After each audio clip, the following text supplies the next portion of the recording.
All right, Skyler, your first question. How did you get into all this crazy adventuring stuff? Honestly, I just thought it sounded like a lot of fun. Someone can do it, I can do it. Today we're running back-to-back canyons in Capitol Reef. This is my good friend Skyler, an engineer building his own plane who also dives, caves, and climbs just about everything. Along the way, he shares why doing hard things makes everyday life easier and a river story that nearly ended in disaster. This is Stoke Talk, an adventure podcast within an adventure. Let's go.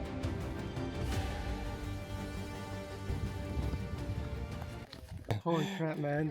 Exposure is crazy. This exposure is gnarly.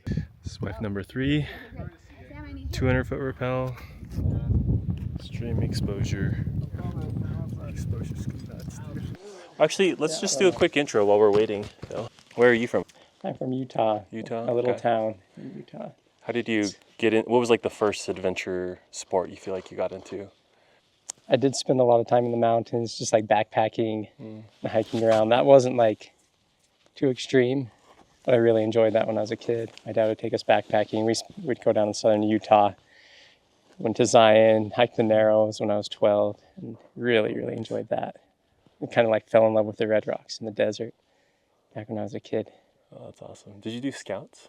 I did, yeah. Oh, that's cool. Did you get your Eagle Scout? I did, yeah, when I was 14. Nice. You know, I got Early. mine on my last day possible. That was funny. That's fun. So your dad kind of took you to adventure stuff? Took Yeah. you on adventures then?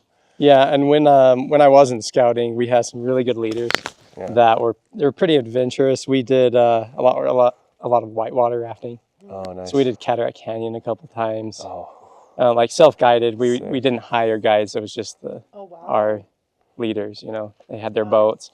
One guy's boat actually, he built a frame out of 2x4s for his boat instead of a metal frame. Oh no. And so, yeah, it was all kind of okay. I'll go next, and then don't press any buttons. okay. Thank you. About 15 extra feet to work with. At this time, it was my turn to go on the rappel. We fast forward a couple minutes to when Skyler is starting to rappel, and we're at the bottom of the canyon yelling up a question to Skyler. Why are you so cool, Skyler? Woohoo! This is awesome. All right, Skyler, your first question. How did you get into all this crazy adventuring stuff? Honestly, I just thought it sounded like a lot of fun. I found people and friends that did it and invited myself on trips. And I think a lot of people feel like there's a high barrier to entry, but honestly, like, you know, I've always felt like, well, if someone can do it, I can do it. And I can learn what I need to learn. So yeah, I just, I've never been afraid to try something out, pick up something new. What is it about type 2 fun that you love? I think there's something very fulfilling to me about doing something really hard that really pushes you to your limit in the moment. It's rough, but it's really satisfying. And honestly, like doing hard things, I feel like for me helps me just deal with regular life in a very healthy way as well. Like you realize you can do hard things. Yeah, it's a lot of fun. Really cool to push your limits and your boundaries. That's awesome. That's a cool rappel. It's a really cool result. See, out of everyone that I've met, you have like the most adventure hobbies, you know? And like, okay, wait, could you just give us a list of all the things that you do? So there's canyoneering, obviously. Canyoneering for sure. Rock climbing. Rock climbing is probably the main one, but a little bit of everything for rock climbing. A lot of sport climbing, a little trad, aid, a little bit of ice. I wouldn't really call myself an ice climber, but I dabble. A little alpine climbing, some mountaineering. Nice. So outside of climbing and canyoneering, I recently, in the last few years, have been doing some caving, which has been really cool.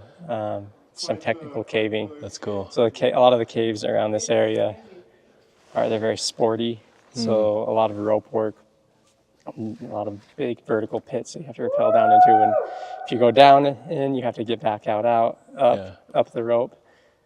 I've always done a little snowboarding and skiing and Yeah. a little mountain biking, paragliding, flying airplanes. And you're currently building an airplane. Yeah, it's almost You have a done. hangar. It's been a long How long do you think it'll take? Like, how much longer? to finish it? Yeah. It could be flying this year. Okay. It could be flying in a few months if I really put in the time. Yeah. But that's the trick, I guess, is Yeah. putting that much time into it. So it's been a long-term project. It's really cool. I mean, you said something interesting earlier when we were talking about like how you realized something about the trade-off that you were making, right? When you were making this plane. Like, what? Can you talk to that a little bit? Yeah, like I've always wanted to build an airplane, and I love hands-on stuff. I studied to be an engineer. I'm an engineer. Okay. I like that kind of stuff a lot, and I get a lot of satisfaction from building things. But the airplane has turned out to be a very isolating experience. So it's just me working on it, and on average, these things take about 2,000 hours to build. It's like a full-time job for a year. Wow. And that's all alone time. And it turns out like I actually like being around people. Yeah. So it's taken a long time, mainly because I just get burned out. It's really isolating and lonely. Yeah. And I didn't realize that would be an issue when I started. I always wanted to build an airplane since I was a kid. Yeah. But I had no idea like what the real challenge for me would be. Interesting. What if we did a hangar party where we came and like partied while you worked on the airplane? I would love that. Yeah? I would absolutely We should do love that, That'd right? be so fun.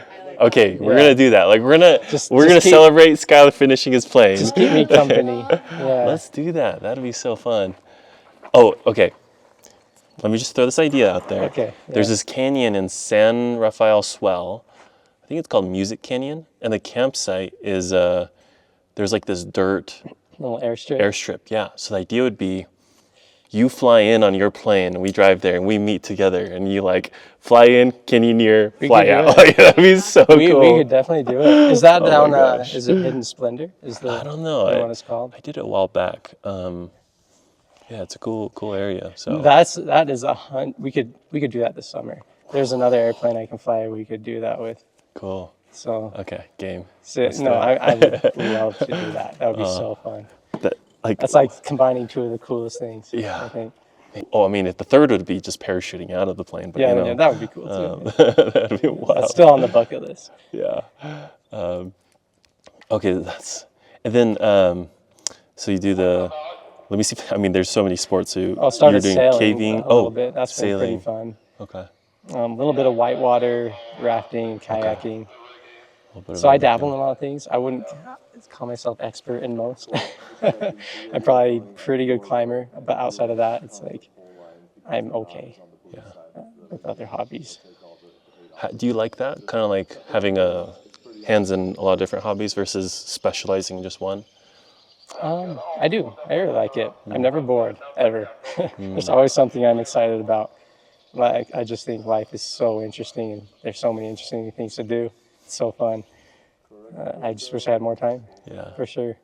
If there was one adventure hobby that you could get into more that you already do, like what would you want to spend more time? Or is it that not even a consideration? I think I kind of go through phases.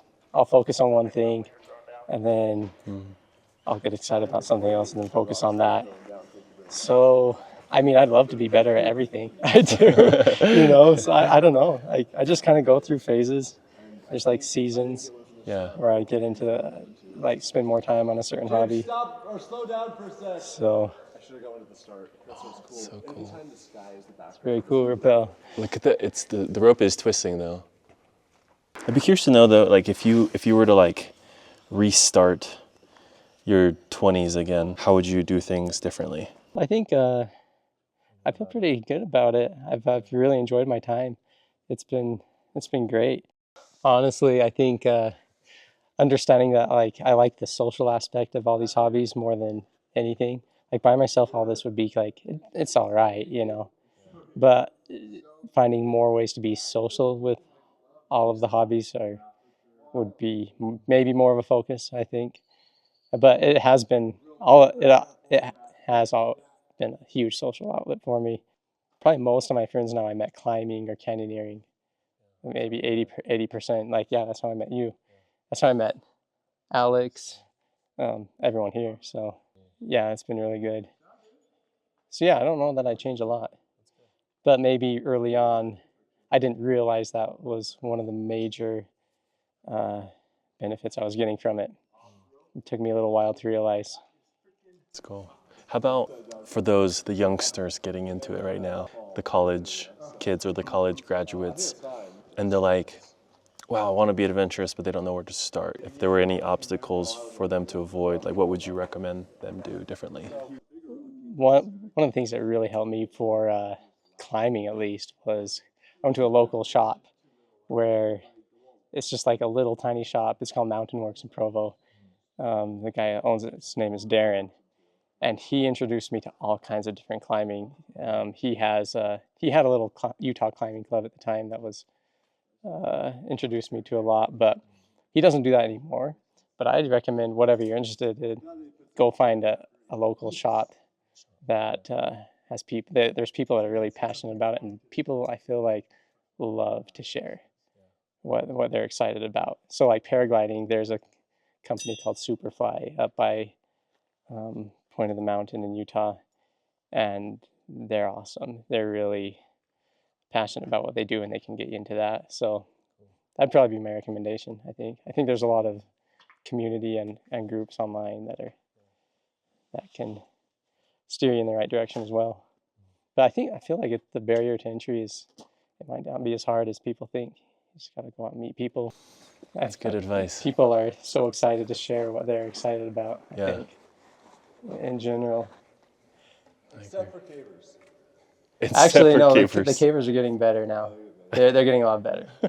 Okay, that is actually a good segue because we might do a follow-up episode where we're like go caving with Skyler. We could If you're down, I'd be super down. I 100%. I would love to go. Is that a good thing to do in the summer when it's like super hot? Because it's The or does caves that are make the it same worse? temperature year round. Oh, perfect. So I used to it's do in the winter, I feel like I've done, because it's like cold outside, but it's like a normal outdoor temperature. I mean, you might want a jacket in some of the caves even in the summer. Okay. So Cool. we could do it. We'll take James.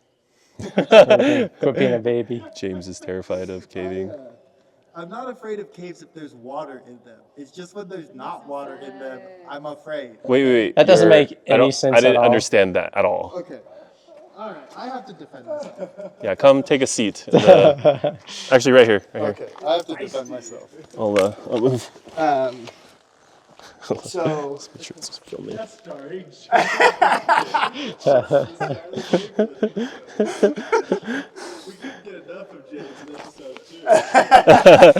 I still need to edit his episode from Italy, which is an epic episode, by the way. No, so the first time Skyler talked to me about caving, we were on a scuba trip in Mexico. We were in Cozumel. And Skyler was like, oh, I love caving. Caving's so exciting. Like, there are all these things that I love about caving. And I was like, caving kind of scares me. I was like, there's something about it, like, makes me claustrophobic. Like, there's no light. There's all these different things. And he just looks at me. He's like, we're literally scuba diving in a cave tomorrow. Oh, when we were in Cozumel. Yeah, Cozumel, okay. yep. And so we went and did Some all cavern these diving. cenotes dives. And I was like, totally chill. And for whatever reason, like a cave with water and an oxygen tank, I'm fine. So, question is, have you actually been caving? Like real caving? No. So you don't even know. But I'm still scared, okay? So quit being a baby. And we'll just Okay, we should go. We should make this happen because I'd sure. love to. There's some cool James caves. will be our guinea pig. All the lights going Okay, in. so here's the thing too. What I think is really interesting about caving is it's like canyoneering underground, but you're seeing stuff that almost nobody sees. Everyone canyoneers now. Yeah. I feel like it's pretty mainstream, but caving is still this niche thing. So we won't show the location, but We won't we'll show the location, but we can go inside. in the cave. Yeah. They're pretty secretive about it. Great. Mostly like some of them are serious, and you don't want caves to be vandalized. True. Yeah. So, but if you're interested, I would you can love that. join Let's do you can join the Timpanogos Grotto. That's where you go if you're interested in caves. But I'll bring you guys. I'll bring you guys Yes, caving okay. for sure. Deal. I'll step out of the episode. So Skylar can have If you have a question, come back. yeah. Oh, I think I do have one Yes. question for Skylar. Okay. If that's okay. Yeah, let's If I do it. can- Let's if I do can it. ask. That's great. Because Skylar's one of these like mavericks of the outdoorsmen. So I don't know what questions you have or haven't. No, asked. go ahead. Just go ahead. But like. But you don't have- repeat a question. You have all of these like super outdoorsy hobbies. If you had to cut one, if you were going to be like, this is the one hobby that I could cut and I'll never do it again, what hobby would that be? Honestly, like that actually wouldn't be too hard Really, which one? because there are just so many things to do. Like they're all great, you know. so you And if just I wouldn't if I mean, it would stink, you know, to lose one. I wouldn't want to lose climbing. But any of the others, it's all right. Like Interesting. I'd be fine. There's life is so interesting that I would be just fine without one. Well, then question, because you were also on this trip, the Italy trip, the sailing trip we did to Sardinia.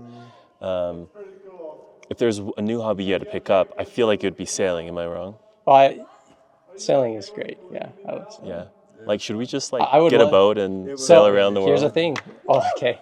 There's a documentary I just watched on YouTube. It's called, I think, Chasing Bubbles. Have you heard of that? No. Look it up. It's really good. It's Okay. interesting. It's this guy, he knows nothing. He's like, I want to sail a boat. And he goes down to Florida and buys a boat and tries to sail, like knowing nothing. And he actually ends up doing it around the world trip. Wow. He with a boat that he finds. That's cool.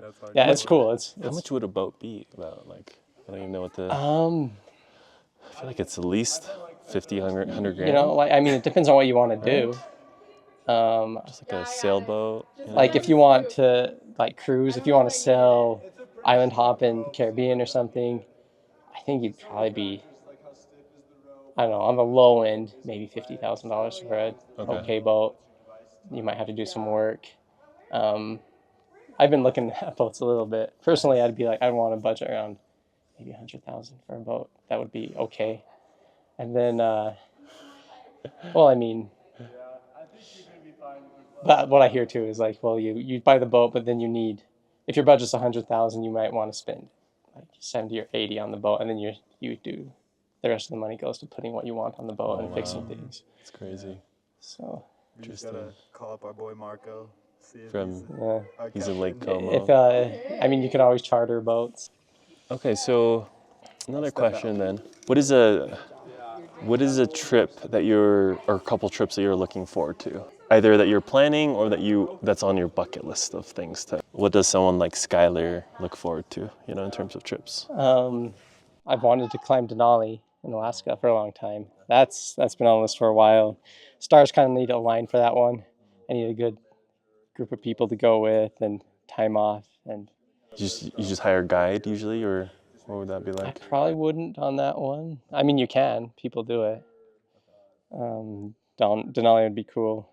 The sailing has been kind of fun. I would love to do some sailing trips. I want to, you know, it might be cool to like charter a boat, sail around the Caribbean a little bit. Yeah, I think also right now I'm kind of looking forward to climbing and trying to. I have some climbing goals, routes I want to send. So.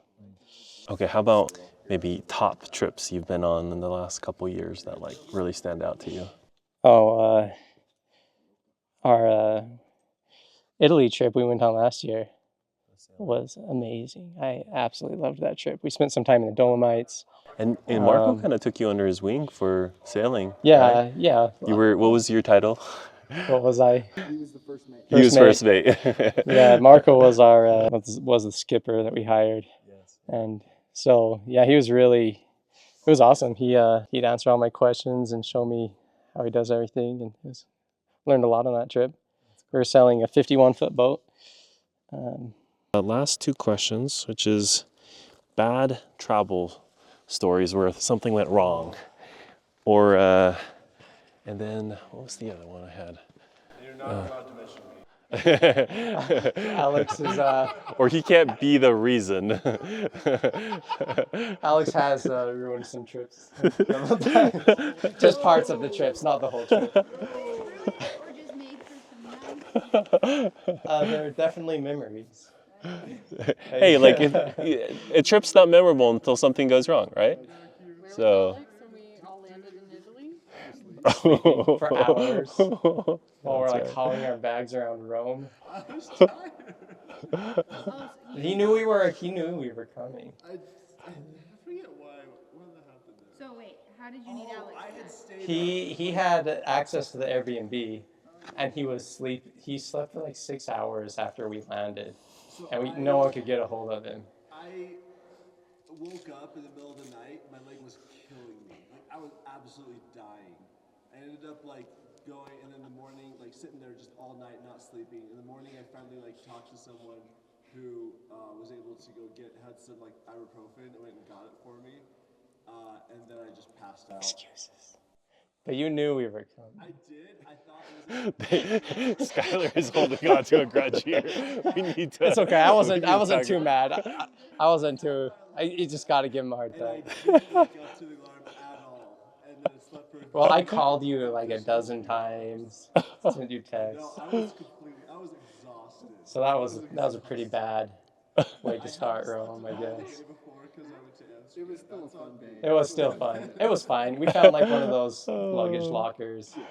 It was That's all good. right. That's good. Actually, honestly, I was mostly worried. I'm like, is Alex dead?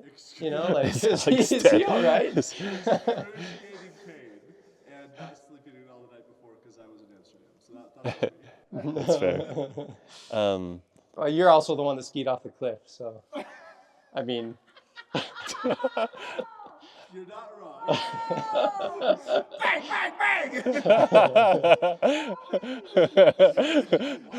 Soon Skyler's gonna mention. We're gonna do a series on all the trips that went wrong, Alex. I'm so impressed that Skyler's taking shots.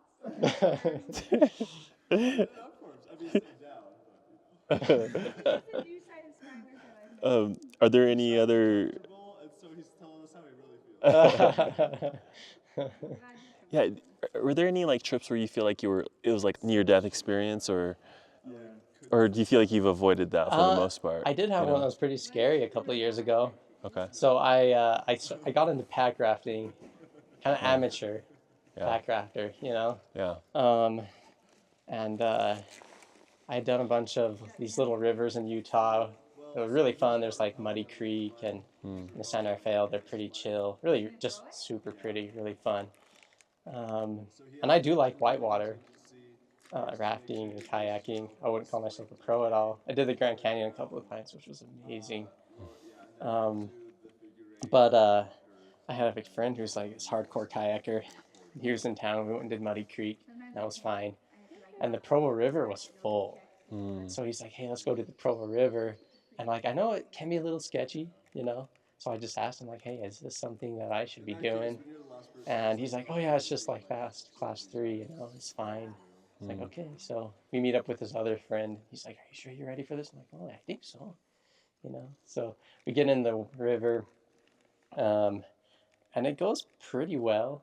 The other kayaker, he's been kayaking for like over a decade. And he's like, this is the fullest I've ever seen, Provo River.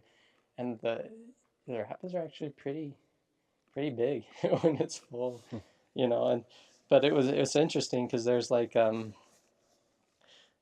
water is high enough that you have to eddy out and walk around some bridges because and the water's actually hitting some of these bridges. Okay. And some of them you can go under, and one of them I had like my pack raft which inflates, you know, and on one of the bridges they just could lay back on their hardshell kayaks, go under. I try to lay back, but there's this big inflated thing behind me and I can't lay down far enough to get under this bridge. So I jumped in, and then it was fine, you know. I held onto the boat and my paddle, and I climbed back on, and it was fine. We eddied out a few times when we went around some bridges. And then there's this last section. It's actually a pretty big eddy that it was the last spot. We're going to just eddy out here, and then we're done with the river. I hadn't flipped other than the time I jumped in because I had dodged the bridge. So, but there's a big wave right in front of this eddy that I probably could have avoided, but I didn't want to miss the eddy. So I hit this big wave and it just knocked me over. and it's fast water. It just took me down the river, and you know, like it's okay. You know, you just hold your breath. You get pushed underwater, and It's still scary though. it is a little scary. It's unpleasant. I got back on my boat and I looked up, and there was a tree sticking down into the water like a sweeper, and it knocked me off again. And I go underwater, and then so these guys came and chased me down, and I got out of it, and it was fine. Yeah. But what was nerve wracking was later I thought about it. I was like, man, if I missed one of those eddies, or fell in at the wrong spot and got pinned under one of those bridges, or that sweeper would have held me under, I got caught or something, like I would have died right there, you know. And so it was really, yeah, it was a little disturbing. Yeah. It was like after the fact. At the time, I'm like, yeah, I'm fine, you know. Yeah. But I got home and I had a wetsuit on, and I took off my neoprene sock and it was just full of blood. Oh, And really? I pulled off my wetsuit and I had this gash in my shin. I could see my shin bone. I didn't even remember it happening because you're just, adrenaline's going, you're in this cold water. So that night we found somewhere to get that stitched up. Wow. But that was kind of scary, I guess. That's crazy. So I like white water, but I'm maybe not a fan of the dangerous white water. That makes sense. What do you think that balance is between like doing, like for example, the rappel we're doing here, right? I mean, if you make a mistake, you could also die, right? And most of the sports you do, there's always some element of danger, but like,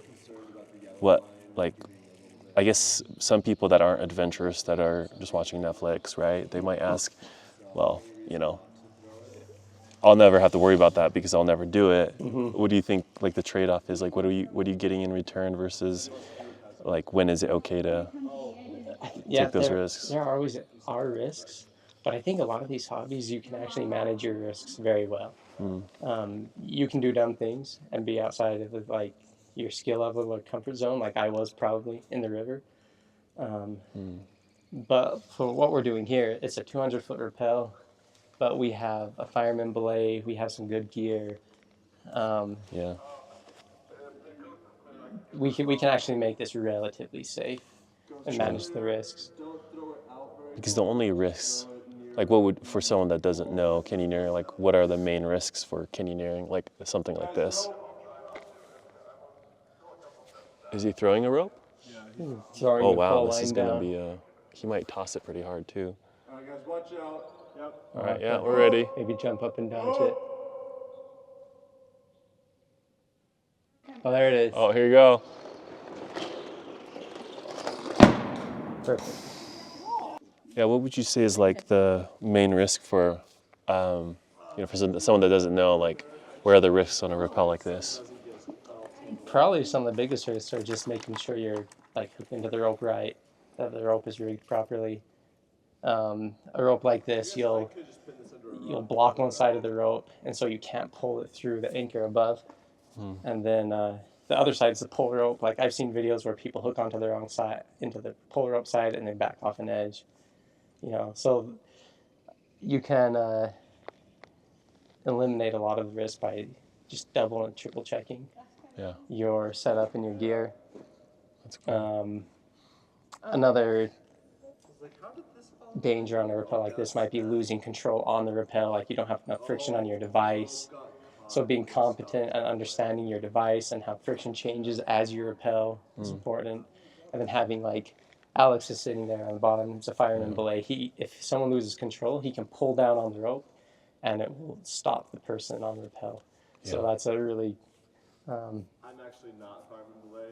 I'm just keeping this out of his way. yeah. Oh, Aaron okay, is. Aaron's the fireman belaying Right there. right now. I'm the convenience. Which to be fair, So there are a lot of yeah, steps you can take to make it actually pretty safe. yeah. Because from what I understand, like the person that goes down first and then the person that goes down last usually incurs the most risk, right? There are ways to even make that less risky, Oh, true. right? So So there's one rappel, which is short range. Because the first person that goes down, they could, because they don't have a belay, they could lose control and fall too fast. Yeah. But there's ways to mitigate that. yeah, there are devices you can use Okay. that would arrest a fall like that. You could belay someone from above if you wanted to. So there's things you could do to make that actually very safe for the first person as well. That's true. And then the last person, I think the most common injury I've heard of is like someone that they have to clip on the correct side of the rope. Yeah. Right, because if they hook on, if they go down the blue side right here, The pole side. then they'll fall because there's nothing stopping the rope from going up. Exactly. Although you could, I guess, technically have Aaron clip in and it would pull her up. That'd be kind of scary. Or you could do like a double strand rappel that eliminates that as well. Oh, that's true. So like we left the Good pole point, rope yeah. up there for everyone's rappel. Yeah, And that way there's no way you're going to clip into the wrong rope because True. the pole side is still up there. still up there. Yeah, fair. Well, Skyler, thanks for coming on, and Yeah, of course. we hope to do an episode where we get to go caving and Caving. show this newbie James how to. I'm down. to Sounds do fun. Awesome. Thanks for being on. With the podcast wrapped, we finished the last rappels and headed for food. In the tiny town of Bicknell, our go-to spot is curry pizza, an Indian-run spot that's the best in town. Back at camp, we shared roses and thorns, the highs and lows of the day. And when everyone else turned in, I stayed up to capture the Milky Way over the desert. The adventure isn't over yet.